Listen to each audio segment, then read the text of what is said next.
మన ఎన్డీఏ కూటమి అధికారంలో రాకముందు ఎన్నికలకి వెళ్ళినప్పుడు రాష్ట్ర ప్రజలందరికీ కూడా ఒక హామీ ఇచ్చాం. ఇంటింటికి కూడా కొలాయి ఇచ్చి స్వచ్ఛమైనటువంటి త్రాగునీరు ఇంటి వరకు కూడా తీసుకొని వస్తామని తెలియజేశాం. దానికి కట్టుబడి ఉండి కేంద్ర ప్రభుత్వం నరేంద్ర మోదీ గారు ఒక బ్రహ్మాండమైన పథకం పెట్టారు, జల్ జీవన్ మిషన్ అని. జల్ జీవన్ మిషన్ గత ప్రభుత్వంలోనే మొదలైనప్పటికీ ఆ రోజు ఉన్నటువంటి ప్రభుత్వం, ఆంధ్రప్రదేశ్ రాష్ట్రంలో గత ప్రభుత్వం దాన్ని సరిగ్గా వినియోగించుకోలేక, దాని తాలూకా శక్తి, దాని తాలూకా సామర్థ్యం తెలుసుకోలేక, ఒక పక్కన ప్రజలకి అది అందిస్తే వాళ్ళకి ఎంత మేలు జరుగుతుందో అనే దాని మీద దృష్టి పెట్టలేక కేంద్ర ప్రభుత్వం దానికి బ్రహ్మాండంగా ఫండ్ ఇచ్చి ముందుకు నడిపించినప్పటికీ కూడా మన ఆంధ్రప్రదేశ్ రాష్ట్రంలో అది ముందుకు నడవలేకపోయింది.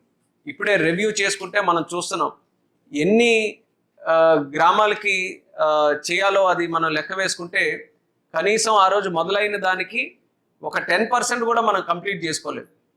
ఇప్పటికీ కూడా ట్యాప్ లేసిన దగ్గర సోర్స్ తాలూకు ప్రాబ్లం ఉంది, సోర్స్ దగ్గర ట్యాప్స్ తాలూకా ప్రాబ్లం ఉంది.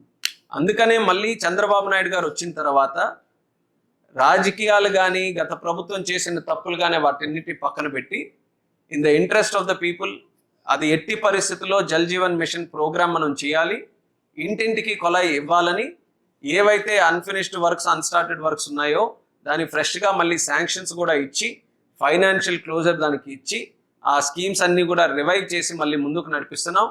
ఈరోజు జల్ జీవన్ మిషన్ ప్రతి జిల్లాలో, నేను ఇక్కడ శ్రీకాకుళంలో నేను రివ్యూ చేశాను, కానీ చంద్రబాబు నాయుడు గారు ఎప్పటికప్పుడు ప్రతి జిల్లా తాలూకుది, ప్రతి ఏరియా తాలూకుది ఈ యొక్క ప్రోగ్రెస్ని కనుక్కొని మళ్ళీ కేంద్ర ప్రభుత్వానికి కూడా అది తెలియజేసి అక్కడ నుంచి ఫండ్ తీసుకొని రావడానికి రాష్ట్ర ప్రభుత్వం కంటిన్యూస్గా ఫాలోఅప్ దీని మీద చేస్తుంది.